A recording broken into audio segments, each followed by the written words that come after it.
Chapter 1842. When Xingshir's thoughts were flying, Alex had already driven the car to the airport. After he parked the car in the airport parking lot, he got out with Xingshir.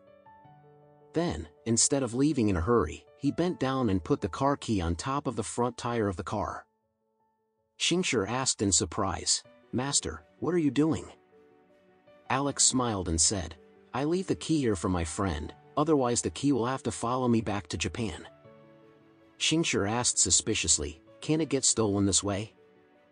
If someone finds out, can I just drive away?" Alex smiled and said, "It is impossible for other people to see it here. There are so many cars here. Who would bend down to look at other people's car tires?" After speaking, Alex said again, "I will tell the owner of the key when I go back. After the owner knows it, it will be very convenient to pick up the car for him." Xingshir smiled and nodded, and said, "Master is smart. I might never think of such a method for a lifetime."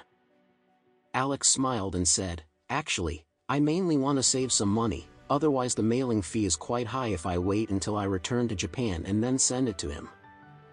Xingshir suddenly laughed and said, "Master, in your case, you definitely won't be short of money. My father alone has contributed $4.5 billion to you.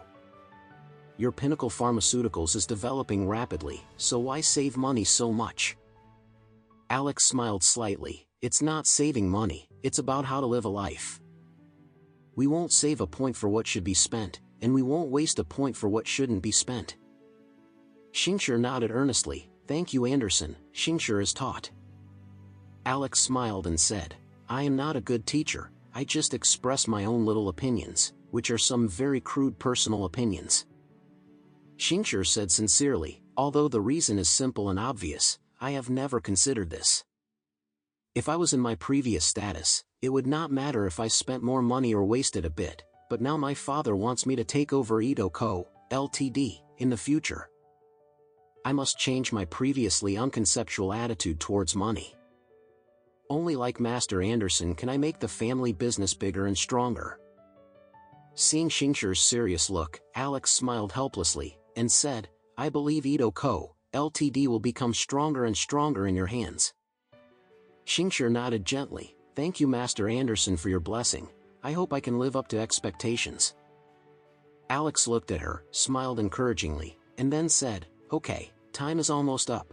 I have to go through the registration procedures. How do you go back?" Xingshir said, "I asked the family assistant to drive me to pick me up." With that, she checked the time and hurriedly said, "He may take a while to arrive, or I will send you to the security checkpoint." Alex nodded, and the two left the parking lot together and went straight to the airport departure hall.